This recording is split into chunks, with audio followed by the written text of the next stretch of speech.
Bismillahirrahmanirrahim. Assalamualaikum warahmatullahi wabarakatuh. Selamat sore dan salam sejahtera bagi Mas Nadiem, Bapak Menteri Pendidikan Kebudayaan kita yang sangat kita hormati.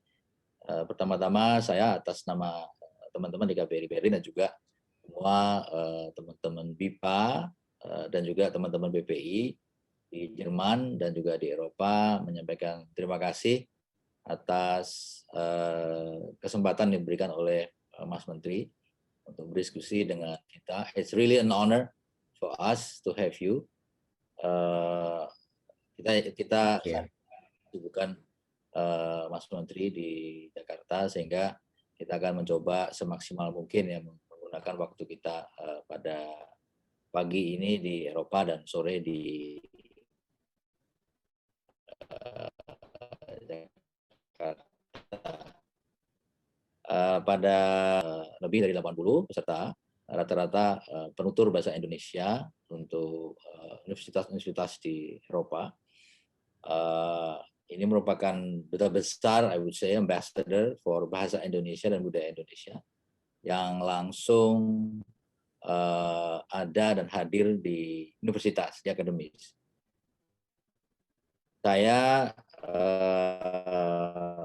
sering memberikan lecture, it's one of my passions di kampus, di akademi. Dan teman-teman BIPA ini tiap hari di kampus sehingga menjadi satu reference point bagi akademisi di Jerman dan juga mahasiswa di Jerman, mahasiswa asing di Jerman tentang negara kita. Jadi ini pertemuan tahunan dan alhamdulillah pada saat ini teman-teman bisa mendapatkan kesempatan untuk mendengarkan langsung kebijakan pendidikan Indonesia dari Menteri kita.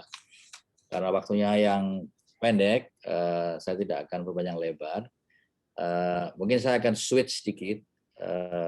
Jadi instead of having paparan dan Q&A, I will have some questions given to you yang dari beberapa input yang masuk, dan intinya Mas Menteri itu ada 3 questions. Yang pertama adalah penggunaan teknologi dalam kegiatan belajar mengajar di masa pandemi, karena tidak semua anak-anak kita itu punya akses ke teknologi, as you are well aware. Kedua, mengenai masalah Merdeka Belajar, kita ingin tahu di Eropa ini bagaimana sih sebenarnya konkretnya, dan bagaimana kerjasama antara Kemdikbud dengan instansi yang lain dalam mensukseskan Merdeka Belajar ini. And the last one adalah dalam konteks kegiatan belajar mengajar, indikator keberhasilannya apa gitu untuk SD, SMP, SMA, karena kualitas pendidikan kita itu berbeda ya di Indonesia antar daerah. Saya dulu dari Semarang dan lain sekali di Semarang dengan Jakarta misalnya, dan itu mungkin sekarang jadi big questions juga. So itu adalah 3 big questions, 3 big issues yang disampaikan pada kita lewat email. Dan without further ado, saya berikan floor pada Mas Menteri, dan juga one more thing, what do you expect from us di perwakilan di Eropa ini? Apa yang Mas Menteri harapkan bagi kita di perwakilan ini untuk memajukan pendidikan di Indonesia? Apakah kita harus work on S2, S3 program untuk STEM misalnya, atau I have to work more on sandwich program misalnya? I don't know, what do you expect for me to do and for embassies di Eropa to do? Terima kasih. The floor is yours. Monggo. Terima kasih Pak Dubes. Thank you. Thank you for inviting me. It's the honors all mine. Senang sekali bisa berbicara sama teman-teman kita yang lagi di Jerman walaupun masih lockdown. Ya semoga semua hal yang dilakukan pemerintah Jerman dan kedisiplinannya dan akselerasi vaksinasi bisa segeralah berlalu dan pandemi ini bisa terkontrol di situ. Mungkin satu persatu ya Pak Dubes, saya jawab pertanyaannya. Pertama dari sisi teknologi, seperti yang kita tahu nggak ada satupun orang, apalagi saya, yang menginginkan kita melaksanakan pembelajaran jarak jauh. Itu bukan suatu hal yang diinginkan dan tidak optimal, tapi kita mau, nggak ada opsi lain gitu. Either kita libur, atau kita yang itu nggak belajar sama sekali, atau kita susah payah kita coba pembelajaran dilakukan dalam masa ini. Ya kenyataannya bukan hanya di Indonesia, di seluruh dunia ini pasti mengalami penurunan kualitas pengajaran di negara apapun. Ini akan terjadi. Tapi secara disproportionate, yang tidak punya akses ke internet akan lebih tertinggal, yang tingkat sosioekonominya lebih rendah, kesenjangan itu akan melebar. Dan itu udah terjadi di berbagai macam negara. Mau negara Amerika, Indonesia, Afrika, sama aja. Yang punya akses kepada teknologi akan cuman sedikit ketinggalannya, tapi yang tidak punya akses ke teknologi atau kemampuan untuk beradaptasi, di mana guru-gurunya tidak bermampu beradaptasi, itu akan ketinggalan lebih panjang. Tapi kalau kita tidak mengadakan pembelajaran jarak jauh sama sekali, ya opsinya semuanya ketinggalan sama. Jadi kan ini adalah the best of all bad outcomes daripada pandemi ini. Dan kalau kita tidak lakukan sama sekali pembelajaran jarak jauh, bisa bayangkan angka infeksi kita seperti apa di Indonesia selama ini. Jadinya sangat menyeramkan untuk memikirkan opsi alternatifnya, yaitu membuka semua sekolah dari awal dan nggak pernah menutup. Itu juga menurut saya the loss of life risk akan cataclysmic kalau kita tidak mengambil keputusan yang sulit itu. Jadi semuanya serba salah. Buka sekolah salah, tutup sekolah salah. Ini adalah dilema dari semua menteri pendidikan di dunia pada saat ini dan semua pemerintah. Namun solusinya cuma satu, get kids back to school. Itu aja. Nggak ada solusi lain. Mau dioptimalkan sampai seberapa pun, kita akan selalu mengalami anak-anak yang nggak punya handset, kita akan mengalami anak-anak yang tidak mampu, nggak punya sinyal dan tidak bisa melakukan itu, dan kita akan selalu menghadapi guru-guru yang belum terbiasa dalam adaptasi dan daya inovasinya belum cukup besar, atau daya kemampuan menggunakan teknologinya juga nggak begitu baik. Itu pasti akan selalu terjadi dan tidak mungkin transformasi itu bisa terjadi dalam waktu 6 bulan, 7 bulan gitu. Tapi pemerintah nggak diam aja. Pemerintah melakukan hampir semua yang bisa kita pikirkan. Jadi kita ini brainstorming sama tim kita, apa yang bisa kita lakukan yang dampaknya cukup cepat untuk bisa dirasakan sebelum pandemi ini berlalu. Jadi selama ini 1 tahun kita belajar dari rumah, kita mengerjakan semua hal yang bisa kita kerjakan. Kurikulum kita ringkas dan kita sederhanakan menjadi kurikulum darurat. Biar nggak ada excuse lagi guru-guru bilang ini semuanya harus kejar tayang, anak-anak saya dibebani semua materi. Jadi kita pangkas itu kurikulum jadi yang fokus, yang esensial, fokus kepada numerasi, literasi, dan pendidikan karakter. Kita mendengar banyak orang tua yang cost daripada melakukan remote learning meledak karena dia punya 2, 3, 4 anak bahkan yang semuanya membutuhkan data sehari-hari. Jadi kita mengeluarkan program, salah satu-satunya mungkin di dunia yang meluncurkan program kuota gratis buat pembelajaran dari pemerintah. Jadi itu salah satu inovasi terbesar kita karena kita mendengarkan masyarakat ini butuhnya apa sekarang gitu. Dan mereka semuanya secara unanimous bilangnya itu. Bagi yang nggak punya handset atau apa, kita melepaskan dana BOS. Dana BOS itu uang yang kita transfer dari pemerintah pusat langsung ke sekolah, rekening sekolah, sebagai bantuan operasional mereka.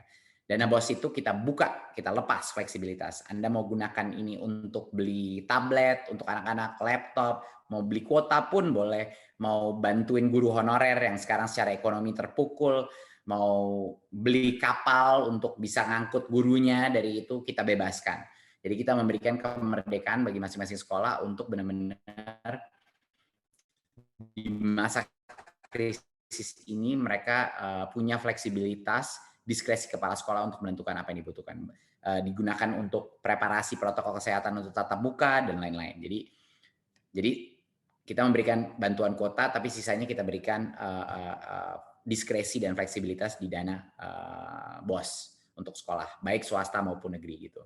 Kita ada berbagai macam bantuan lain yang kita luncurkan, perjuangan kita untuk guru honorer yang terpukul ekstra berat karena mereka gajinya jauh di bawah UMR dan juga mereka terpukul dari sisi ekonomi seperti semua orang di masa pandemi ini. Jadi kita mengeluarkan bantuan subsidi upah untuk semua guru honorer di Indonesia sebesar 1,8 juta rupiah yang kita berikan pada masing-masing. Jadi itu salah satu inisiatif yang kita lakukan di 2020.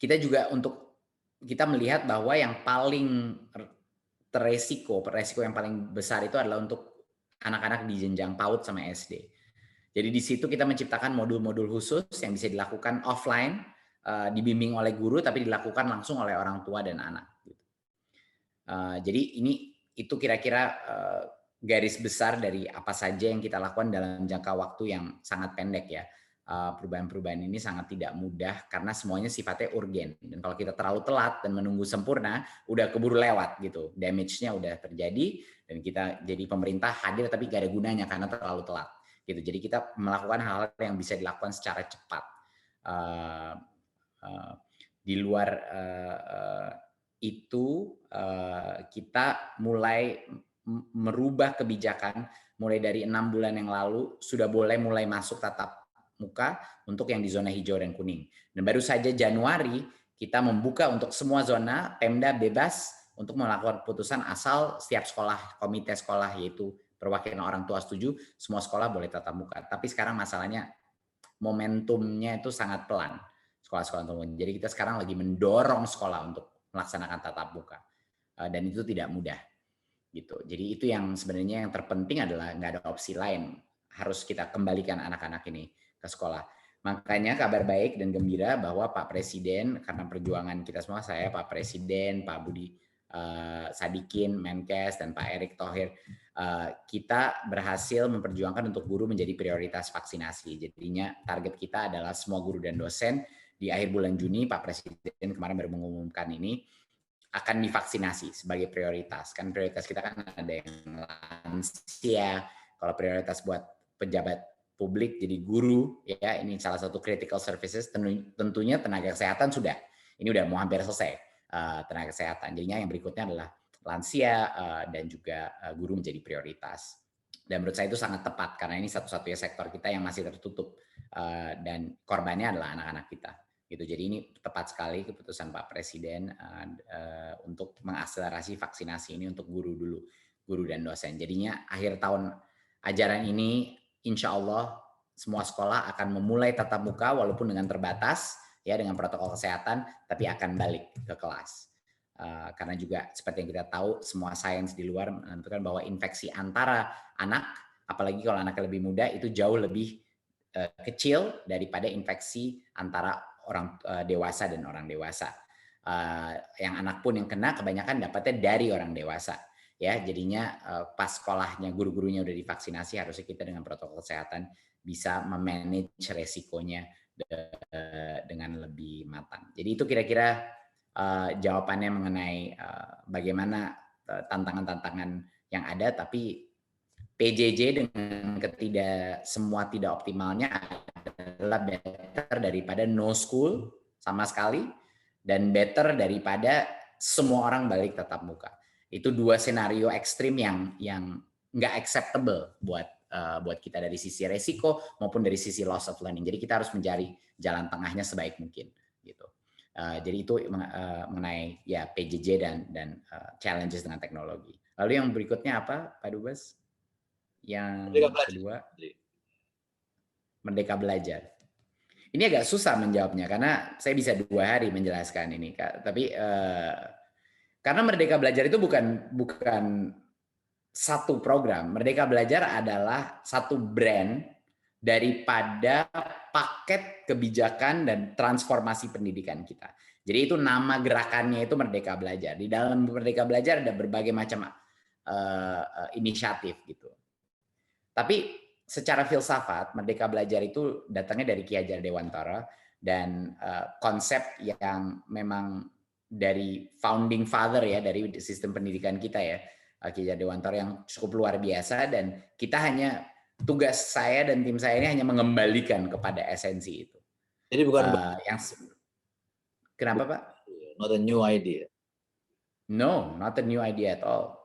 Tapi mungkin dalam proses kita menjalankan administrasi pendidikan, banyak esensi daripada filsafat Ki Hajar Dewantara yang tidak menjadi yang terpenting dalam pendidikan. Dan yang dimaksudkan Merdeka Belajar adalah poinnya sistem pendidikan itu apa sih objektifnya? Objektifnya sistem pendidikan adalah untuk memerdekakan suatu bangsa melalui memerdekakan otak daripada generasi muda kita. Memerdekakan mereka untuk bisa mencari kesempatan dalam hidup, memerdekakan mereka dari sisi ekonomi, dan memerdekakan mereka dari bukan hanya jajahan-jajahan dari kolonialisme, tapi jajahan dari berbagai macam pola pemikiran yang melawan Pancasila dan juga yang membendung potensi mereka untuk sukses dalam semua definisi sukses, ya, bukan hanya uang saja, bukan hanya ekonomi, tapi konsep itulah yang sebenarnya turunannya adalah kemerdekaan di dalam setiap instansi sistem pendidikan ini untuk melakukan apa yang terbaik untuk muridnya. Dan itu yang over time we've lost that spirit. Ya, kita lebih mengarah kepada administrasi pendidikan, yaitu mengeksekut suatu kurikulum daripada sebenarnya proses pembelajaran, gitu. Mengajar tidak sama belajar, gitu. Cuman karena kita di satu ruang kelas belum berarti, gitu. Ya kita duduk di bangku itu, tapi belum tentu kita belajar. Nah, makanya yang pertama kita lakukan adalah kita proses pengukuran dulu, kita benerin apa yang kita maksudkan dengan kualitas dan mutu. Nah, itu makanya ujian nasional itu kita hilangkan dan kita ubah dengan sesuatu dengan standar internasional. Banyak orang mungkin nggak mengerti ujian nasional itu sebenarnya apa. Selalu ada perdebatan tapi tanpa informasi yang utuh. Ujian nasional itu seharusnya as per undang-undang adalah cara kita memetakan mutu pendidikan secara nasional. Tapi nggak tahu kenapa tiba-tiba digunakan untuk mengukur individu prestasi siswa. Yang sama sekali itu dua hal yang totally berbeda. Somehow angka ujian nasional ini, di mana tes itu kebanyakan berbasis informasi absorption, yaitu hal-hal informasi yang harus diserap oleh siswa lalu dikeluarkan lagi melalui tes multiple choice. Ya. Nah, along the path tiba-tiba UN itu menjadi kriteria seleksi untuk admisi masuk kepada SMP dan SMA negeri. Dan itu menjadi dulunya sampai sempat menjadi kayak kriteria kelulusan, tapi udah tidak ada lagi. Tapi saat itu sebelum proses zonasi itu menggunakan itu. Jadi apa yang terjadi? Pada waktu kita mengambil tes PISA di internasional, PISA itu juga melakukan survei dari tingkat ekonominya siswanya. Menurut survei PISA, distribusi antara semua anak dari sosioekonomi yang tinggi itu ada di SMP dan SMA negeri kita. Yang sosioekonominya lebih rendah, semuanya ada di sekolah swasta dan bayar SPP, iuran. Nah, kenapa itu bisa terjadi? Karena determine variabel utama dalam angka UN yang tinggi, karena it's information based, banyak subjeknya, banyak materinya adalah drilling melalui bimbingan belajar. Bimbingan belajar itu takes money. Jadi semua orang tua yang bisa, mampu, anaknya masuk bimbingan belajar buat UN, itu secara otomatis mendapat advantage yang sangat tinggi untuk masuk SMP SMA negeri. Jadi kita telah menciptakan sistem di mana anak-anak yang mampu dibayarin pemerintah, anak-anak yang tidak mampu suruh bayar sendiri di sekolah swasta. Ini bagi saya tidak bisa diterima, itu nggak acceptable. Jadi kita ubah sistem itu dengan sistem zonasi sekarang, seperti mungkin di Germany juga ada similar system bahwa itu berdasarkan di mana mereka tinggal. Finland juga sama, Singapura pun punya sistem yang sama gitu, walaupun mereka juga masih ada standardized test. Tapi konsepnya adalah status ekonomi kita tidak boleh menentukan hak Anda masuk ke dalam sekolah yang dibiayai pemerintah. Gitu. Jadi itulah kita ubah. Jadi kita ubah itu dan juga harusnya tidak dites berdasarkan kemampuan menyerap informasi. Jadi dengan adanya kita ganti dengan asesmen nasional, sekarang tesnya itu bukan per subjek dan tesnya tidak bisa dibimbelkan. Ini adalah suatu tes yang khusus untuk mengukur kualitas atau mutu pembelajaran di sekolahnya. Nggak ada urusan sama muridnya. Muridnya tidak, dia tinggal ngambil itu tes, tapi dia tidak ada dampak kepada dia sama sekali. Dan tidak ada dampak kepada individu guru sama sekali. Ini adalah suatu pemetaan mutu hanya buat sekolah. Dan yang dites itu literasi dan numerasi. Lalu kita ada survei karakter untuk mengetes kebinekaan dan nilai-nilai Pancasila. Apakah dia mengalami perundungan, apakah dia mengalami berbagai macam faktor kekerasan, dan juga survei lingkungan sekolah, di mana proses pembelajaran juga kita survei. Jadi ini adalah salah satu project big data terbesar sekarang di pemerintah Indonesia. Jadi kita punya tim teknologi yang akan meng-crunch big data daripada asesmen nasional ini dan menciptakan peta-peta heat map di seluruh Indonesia. Kenapa kita butuh heat map ini? Bukan untuk menghukum sekolahnya, untuk menghukum muridnya, seperti yang sebelumnya UN melakukan itu. Kita melakukan ini untuk tahu bagi siapa yang ketinggalan dan perlu bantuan ekstra dari kita. Dan siapa yang lumayan maju, dan siapa yang bisa, yaitu yang bisa membantu kita. Jadi saya selalu tanya, buat apa Pak nanti skornya asesmen nasional? Ya gimana, kita pemerintah. Kita harus tahu siapa yang butuh bantuan lebih banyak, dan siapa yang bisa ngebantu kita untuk membantu sekolah-sekolah di sekitarnya. Iya toh? Simple. Ini bukan masalah menghukum apa tidak menghukum. Tapi akuntabilitas adalah proses daripada mengetahui mana bagian dari sistem kita dan dimensi apa yang membutuhkan. Dan numerasi dan literasi itu adalah kemampuan bernalar kritis. Mau dibimbelin berapa tahun pun nggak dampak. Itu adalah kemampuan kita meng-apply konsep logika, problem solving kita terhadap hal-hal yang belum pernah kita baca. Jadi kita nggak ada tes materinya. Jadinya ini sangat mirip dengan PISA. Ini sangat mirip dengan PISA. Jadi kita gimana mau berkompetisi dengan rancah global kalau tes yang mengukur peta pendidikan kita aja tidak berstandar global. Jadi itu yang tahun ini akan pertama kali kita ubah.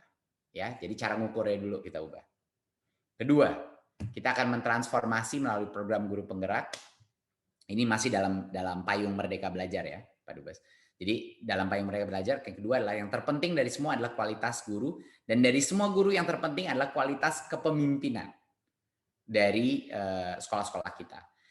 Jadi kita membuat program namanya Guru Penggerak yang baru saja kita luncurkan dan akan kita skalakan ke ratusan ribu guru-guru kita. Dan ini adalah program intensif 9 bulan yang akan mencetak calon-calon kepala sekolah, calon-calon instruktur LPTK kita atau instruktur guru kita, dan calon-calon pengawas-pengawas kita atau superintendent kita. Jadi ke depannya nanti semua leadership position dalam sekolah harus lolos seleksi program ini dan mengikuti pelatihan ini. We call it the Instructional Leadership Program. Gitu.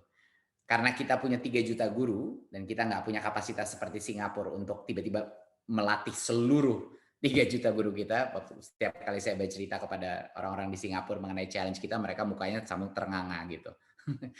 Just the scale of our system itu, kita benar-benar giant dari sisi sistem pendidikan. Makanya challenge-nya itu sangat berbeda. Jadi kita fokus kepada kepemimpinan. Itulah guru penggerak. Instructional Leadership Excellence. Dan mereka bisa datang dari guru honorer, dari manapun. Kita nggak peduli status mereka. Yang terpeduli adalah mereka bisa nggak lulus, punya jiwa kepemimpinan, dan punya value system yang tepat apa tidak. Gitu. So it's a very selective program. Gitu. Kita juga meluncurkan program namanya Sekolah Penggerak, yaitu sama tapi dalam unitnya sekolah. Tahun ini 2.500, tahun depan 10.000, akhir selesai saya jadi menteri, target kita 50.000. Ini adalah transformasi holistik sekolah dari sisi kurikulum, pelatihan, proses pembelajaran, everything. Digitalisasi sekolah, all in one. 3-year intensive program. Ya, untuk menjadi lighthouse yang akan nanti membantu sekolah di sekelilingnya. Jadi kita menggunakan filsafatnya Malcolm Gladwell, tipping point. Nggak ada sistem pendidikan yang bisa tertransformasi dalam waktu 5 tahun. Minimal 10-15 tahun. Tapi dalam 5 tahun yang bisa kita lakukan adalah mencapai the tipping point. Di mana mungkin 20% daripada school leaders kita, 20% dari sekolah kita sudah mengikuti paradigma baru, yaitu paradigma Merdeka Belajar. Salah satu argumen yang paling tidak make sense melawan konsep merdeka belajar adalah gimana mau diberikan ke otonomi kalau kompetensi daripada guru-guru kita masih belum mencapai level tertentu gitu Mas Menteri. Saya bilang itu artinya itu adalah pertanyaan yang oke lah saya terima, tapi itu karena mungkin masih ada kesalahpahaman mengenai konsep dasar pendidikan. Tidak ada yang namanya pembelajaran tanpa guru melakukan evaluasi, refleksi, dan co-creation daripada konten dan kurikulum dalam kelas. Saya ulang lagi ya, tidak ada yang namanya pembelajaran bagi murid kalau guru tidak punya otonomi atau kemerdekaan dalam menerjemahkan ulang konsep daripada kurikulum pelajaran yang cocok untuk muridnya dia, yang cocok untuk dia sebagai individu. Tanpa ada step itu nggak ada tuh yang namanya pembelajaran. Sama aja di perusahaan atau di organisasi Pak Dubes juga pasti begitu. Kalau Pak Dubes hanya disuruh dari atasan Pak Dubes untuk melaksanakan sesuatu pengajaran, itu namanya bukan pembelajaran. Kalau ada dosen atau apa yang disuruh ngajarin untuk anak sesuatu, anak itu tidak mungkin bisa belajar karena dosen itu hanya melakukan administrasi pendidikan. Tapi real deep learning, mau tidak mau level kompetensi tinggi, rendah, segala harus melakukan, gurunya itu harus melakukan proses refleksi dan proses segmentasi dan modifikasi khusus untuk anak-anaknya dia. Tanpa itu pembelajaran tidak terjadi. Jadi itu adalah minimum requirement-nya. Itulah konsepnya sekolah penggerak. Lalu kita ada transformasi anggaran besar-besaran. Anggaran dana BOS yang tadinya lewat dulu Pemda, kita potong, kita langsung transfer ke sekolah. Biar nggak ada pertundaan, SLA kita lebih baik, dan udah nggak ada lagi orang tua harus nalangin dulu biaya operasional sekolah karena masalah administratif, uangnya nggak keterima. Itu nggak acceptable buat saya. Jadi SLA keuangan kita meningkat dramatis, 35% lebih cepat uang itu menerima tahun ini. Dan sistem pelaporan BOS karena sekarang udah online, naik dari yang angkanya dari 30% tahun 2018, tahun 2019 masih 60% sampai 99% tahun ini pertama kalinya pelaporan dana BOS karena online dan review. Jadi kita melakukan ada komponen transformasi keuangan yang besar sekali. Kita juga untuk pertama kalinya merubah hitungan dana BOS. Yang tadinya kita tuh kasih dana BOS tuh berdasarkan kamu punya berapa anak, saya kasih sama uangnya berapa anak, kamu di Jakarta, kamu di Papua sama aja. Ini nggak make sense sama sekali. Jadi yang kita lakukan di mana, di Papua, di Maluku, di pulau, itu biaya bangun kelas aja itu berapa kali lipat lebih mahal. Dia mau beli barang dari manapun yang biasanya dari Jawa atau Jakarta, itu biaya logistiknya aja sudah memengaruhi biaya kosnya dia. Jadinya sekolah-sekolah kecil di kepulauan, apa yang di daerah 3T, itu mereka jauh secara disproporsionat rugi dengan sistem penghitungan BOS. Jadi yang kita lakukan tahun ini pertama kali, di mana satuan penghitungan itu mengikuti indeks kemahalan. Yang terjadi sekarang, sekolah-sekolah di Papua tahun ini akan menerima double BOS-nya dia daripada anak-anak di Jakarta yang udah banyak pendanaan ekstra dari daerah dan lain-lain. Nah, ini yang namanya keadilan sosial bagi kita. Jadi seluruh struktur keuangan kita sifatnya afirmatif sekarang. Di mana dulunya cuma per anak aja. Jadi sekolah-sekolah gede, apalagi sekolah-sekolah gede di kota-kota besar, itu yang benefitnya paling tinggi dari sistem sebelumnya. Tapi yang lebih butuh bantuan kita, yaitu yang di luar-luar, itu malah tidak mendapatkan yang selayaknya. Plus kesejahteraan guru, tahun ini tahun pertama di mana semua guru honorer akan bisa mengikuti tes seleksi untuk menjadi ASN. Ya, tapi harus lulus gitu. Kita menyediakan kapasitas sampai dengan 1 juta guru, tapi kalau lulusnya cuma 100.000 ya 100.000 yang diangkat. Kalau lulusnya 500.000 ya 500.000 yang diangkat. Dan dia bisa ngambil beberapa kali kesempatan, 3 kali tes, dan ada online learning yang membantu mereka. Jadi ini benar-benar kita menguji kelayakan, tapi juga menguji motivasi daripada guru. Mau nggak, seberapa maunya dia belajar untuk bisa mempas tes ini. Dan itu salah satu karakteristik yang terpenting. Jadi itu juga cukup transformatif untuk menjawab isu dengan guru honorer yang banyak dari mereka dibayar 200-300.000 per bulan karena lack of teachers. Itu baru dasar. Kita belum ngomongin universitas. Mau gimana? Itu pun baru kayak 50% dari itu. Terserah Pak Dubes, maunya ke arah mana nih? Karena kalau Pak Dubes biarin saya ngomong, saya bisa 2 hari ngomong. It's okay Mau sedikit, mau sedikit mengenai universitas, apa itu masih dalam scope? Universitas. Oke, karena itu yang lebih nyambung dengan apa peran mungkin kedutaan besar kita di negara-negara maju seperti Germany, gitu. Ya, jadi di universitas lebih simple apa yang mau kita lakukan. Kita dari semua hal yang kita meminta universitas lakukan, kita sekarang berkerucut kepada 8 IKU atau 8 KPI. Oke. 8 KPI yang kita mau universitas, namanya KPI perubahan di kampus Merdeka. Kita bakal mengukur kampus dan mendorong kampus dan mendanai kampus untuk mencapai 8 metrik perubahan ini. Ya. Yang pertama adalah output metrik, anak-anaknya harus lulus, dapat kerjaan, atau menciptakan pekerjaan. Itu tentunya metrik yang nggak akan pernah lepas. Itu output metrik ya. Kedua, kita mau tahu berapa persentase daripada anak-anak yang dilepas keluar kampus untuk melakukan semester di perusahaan, industri, NGO, universitas asing, dan lain-lain. Jadi remember this one, Pak, buat yang my next topic nanti. Ya, berapa persentase kita akan mengukur universitas, berapa persentase anak itu keluar minimum 1 semester di luar kampusnya, belajar di luar kampus. Jadi dia bukan belajar di kolam renang aja, di kolam renang akademi, dia belajar di lautan terbuka. Biar pada saat dia akhirnya kecebur di lautan terbuka, dia bisa berenang dan nggak tenggelam.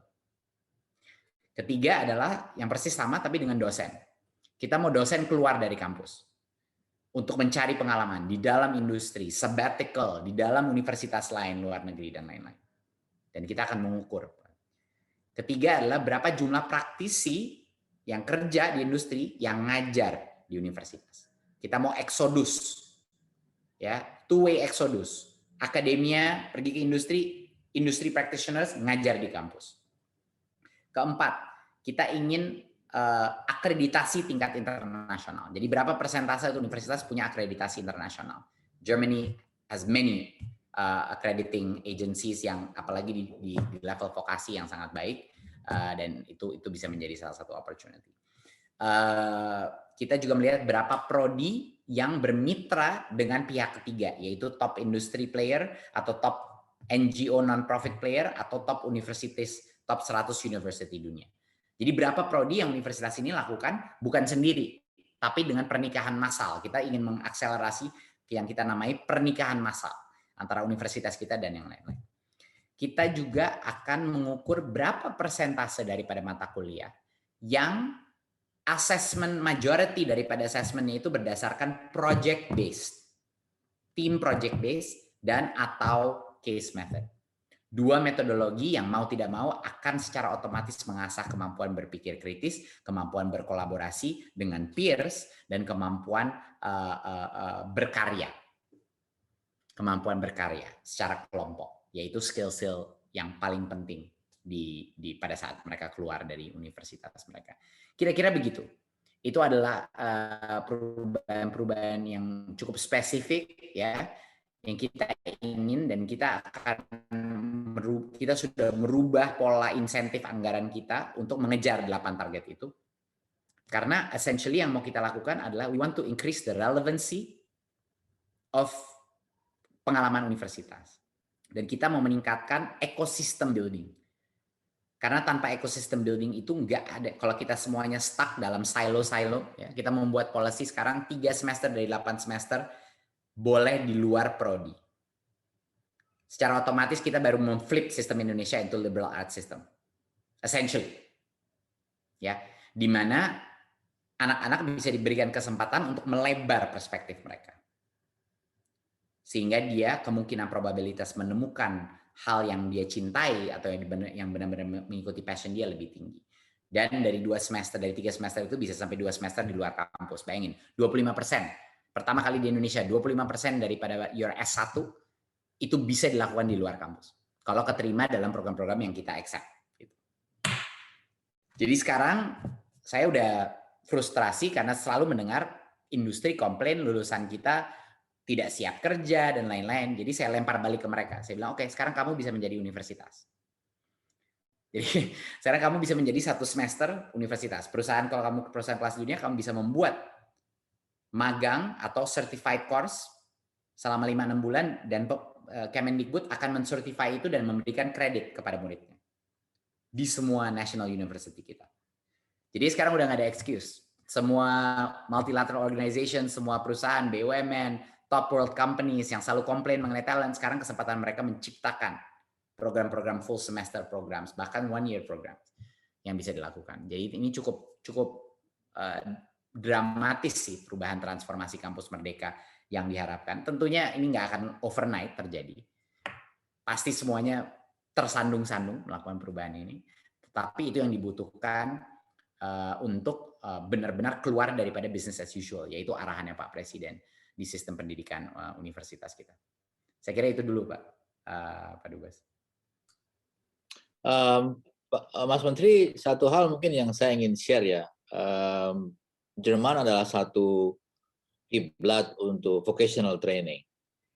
Usianya sudah 130 tahun pendidikan vokasi di Jerman ini menjadi satu kiblat di Eropa, dan semua German speaking country, which is Germany, Luxembourg, Liechtenstein, Austria, dan Switzerland, mereka menggunakan sistem vokasi dari Jerman ini. Dengan Pak Ikan, Dirjen Mas Menteri, Dirjen Vokasi.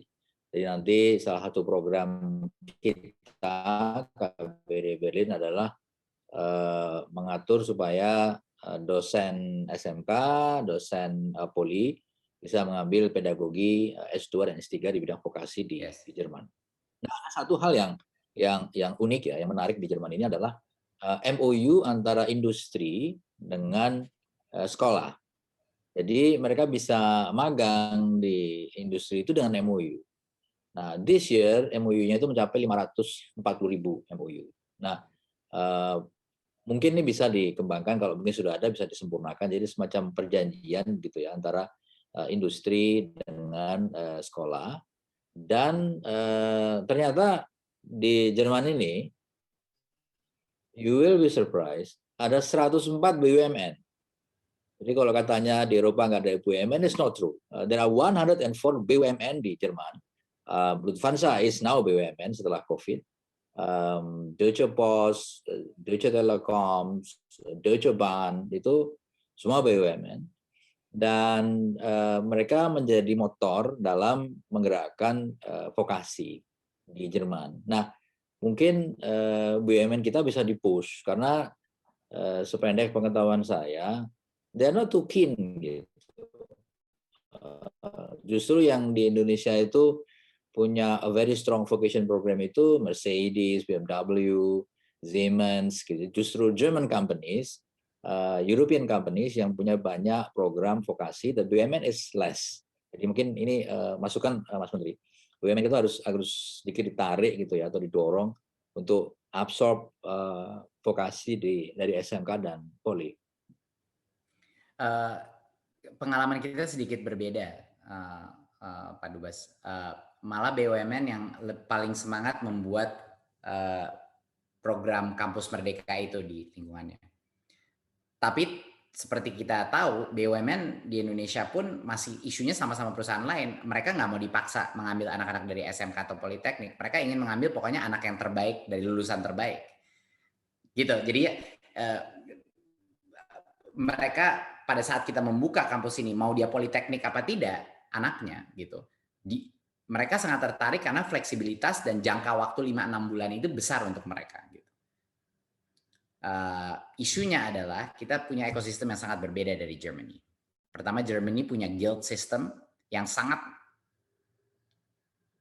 punya asosiasi-asosiasi dan guild yang secara sangat spesifik menentukan standar-standar profesi yang ada. Dan itu bukan pemerintah yang memanage. Itu semuanya self-manage di dalam each profesi. Sangat beda sama Indonesia. Itu nggak ada di kita. Terutama untuk yang specific vocational fields gitu. Profesi besar kayak lawyer, dokter ada gitu. Tapi nggak buat yang spesifik ke vokasi. Jadi itu adalah salah satu mungkin kelemahan sistem kita yang belum comparable. Kedua, government policy di Germany mendictate sebenarnya bahwa semua company, even small and medium company, harus membuka pintunya untuk itu, dan kita kayaknya belum di level yang bisa melakukan itu gitu, memaksa perusahaan untuk melakukan. Tapi sekarang di Germany udah nggak ada paksaan, mereka merasa itu bagian dari civic duty mereka untuk mengambil anak-anak. Jadi kita masih harus jualan di Indonesia. Dan itu tugas saya sekarang untuk bisa mendorong dan membuka industri-industri itu, membuka program untuk pemagangan. Walaupun sekarang SMK pemagangan itu udah mandatory, ya.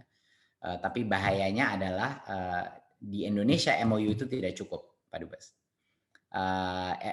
Jadi aturan mainnya sekarang di Dirjen Vokasi kita, sekarang kita punya Dirjen Vokasi yang spesifik seperti yang Mas Wikan tadi menjadi kepalanya. MOU itu nggak cukup karena MOU-an cuma tanda tangan dokumen, nggak cukup. Kita maunya sebenarnya ujung-ujungnya adalah kemitraan, partnership untuk rekrutmen. Jadinya kalau bagian dari MOU itu tidak ada rekrutmen programnya, itu artinya nggak aci buat kita. Gitu. Jadi itu yang sebenarnya goal kita. Karena kalau tanpa itu mereka tentunya nggak akan memastikan bahwa kurikulum dan pelatihan anak-anaknya itu benar-benar sesuai dengan kebutuhan dia. Gitu. Tapi in the past kita kebanyakan sign MOU tapi and then nothing happens. Gitu. Jadi yang mau kita lakukan sekarang adalah benar-benar mendorong terhadap the recruitment element dalam MOU itu, dan kita melakukannya melalui program SMK Pusat Keunggulan. Dan itu yang kita butuh banget dukungan dan bantuan dari Germany, Pak Dubes. Jadi program-program seperti S2, S3 yang Pak Dubes bilang itu luar biasa. Menurut saya itu harus kita akselerasi secara cepat. Tetapi juga kita di luar itu ingin mengirim sebanyak mungkin anak melalui program LPDP kita, anak dan dosen dan guru, ya, to the best institutions of Germany. Tapi kalau semuanya degree program, we will never hit the target, Pak Dubes. Jadinya makanya saya telah memecahkan ini proses beasiswa ini, sekarang bisa S1 juga, dulunya belum bisa S1, dan bisa micro credential, artinya bisa 1 semester. Karena nggak efektif kalau kita semua menunggu 3 tahun, 4-year programs dan lain-lain. Kita butuh impact yang spesifik to each vocational lebih cepat. Jadinya kalau saya ingin minta satu bantuan dari Pak Dubes dan teman-teman di sini adalah untuk mengkategorize dan memberikan menu dari semua short term credential courses yang ada di pemerintah untuk anak-anak kita apply yang masuk dalam program-program tersebut gitu. Kita melakukan yang sama dengan Singapura dan mereka sangat antusias. Cuman ya kapasitasnya cuma segitu. Kalau setiap kali saya cerita jumlah anak Indonesia yang masuk tiap tahun ke Universitas Indonesia 2 juta, mereka kaget gitu. Jadinya Germany di mana ada lebih banyak universitas dengan kapasitas lumayan, kita ingin mendorong sebanyak mungkin semester micro credential courses secepat mungkin dan sebanyak mungkin. Jadi mungkin itu mohon dukungannya. Area belajarnya apa aja? Relations to vokasi or not? Anything, Pak. Anything? Anything. Except law kali ya? No, anything. Asal universitas. Jadi kita nggak pilih sektor. Okay. Yang kita pilih adalah minimum kualitas daripada institutionnya. Jadinya itu institution harus kayak top 100, 200. Okay. Dunia. So we have a threshold. Yeah. Too slow, Pak. Kita cannot determine the sectors. Yeah. Karena semua sektor, we don't know which sector is going to be most critical kan in the future. Every time it changes every 5 years, gitu. Jadi yang terpenting adalah sebenarnya true mentorship and relevant high quality instruction gitu. Just exposure untuk melihat what quality looks like itu luar biasa powerfulnya Pak Dubes. Ya, ya. LPDP terakhir mungkin nih Pak Mas Menteri. We both come from Anglo-Saxon education kan, dan LPDP itu lebih banyak merujuk pada Anglo-Saxon listing gitu. Sementara ada yang aneh menurut saya, misalnya NUS atau Nanyang itu level peringkat 10, tapi TU München yang punya 20 lebih hadiah Nobel, dia ranking 30 or even 50 begitu. Karena di Jerman mereka nggak terlalu pusing dengan ranking gitu, tapi they are working hard on STEM, on science, sehingga lebih banyak Nobel Prize yang mereka dapatkan. Saya sudah ingatkan ke teman-teman di Jakarta dulu, sebenarnya kalau LPDP itu ada bagusnya juga melihat referensi universitas yang mendapatkan Nobel yang banyak begitu. Jadi tidak hanya tidak hanya Anglo-Saxon listing yet that we know gitu ya, Times or whatever yang datang dari Amerika biasanya, tapi juga ada faktor lain antara lain Nobel Prize. Nah itu bisa itu di Eropa banyak sekali universitas-universitas yang nggak even masuk 100 besar di Times, tapi they are small but very qualified university yang bahkan punya Nobel Prize yang cukup prominent gitu.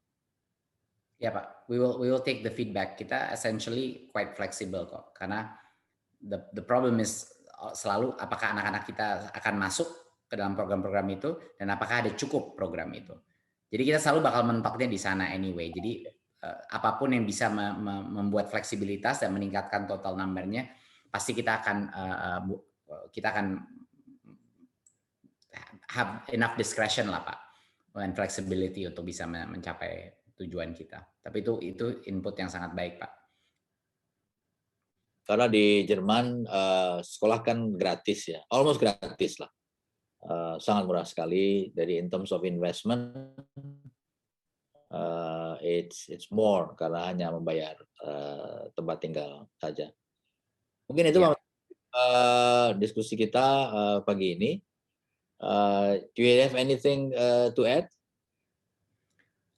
No, I think I just would love to get all the support of the Indonesian community in Germany to kind of categorize all these opportunities for all the kids in Indonesia and all the dosen and gurus in Indonesia that can take advantage of all these amazing programs, like vocational and otherwise, across many sectors. So we need all the help we can get. So saya sangat senang bisa diundang di sini bicara sama teman-teman. Terima kasih Pak Dubes.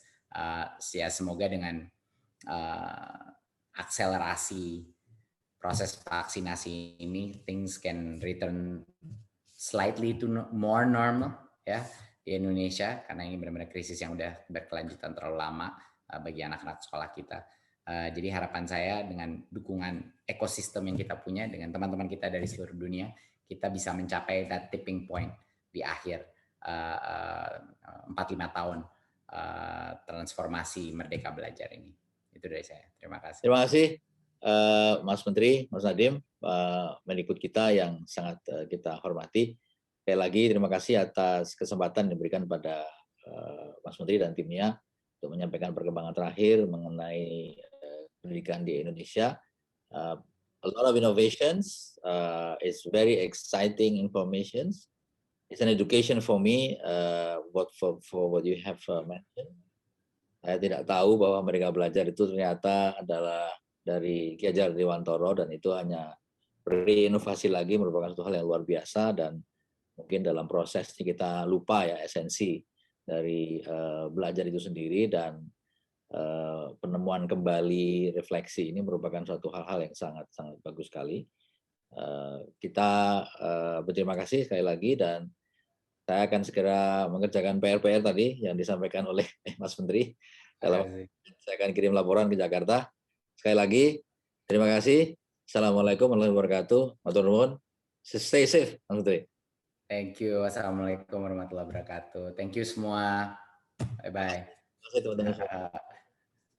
Auf Wiedersehen. Auf Wiedersehen. Terima kasih. Hello guys, please get the recent updates from the Indonesian Embassy in Berlin, Germany through our social media channels, YouTube, Facebook, Instagram, and Twitter. Don't forget to like, subscribe, and comment. See you!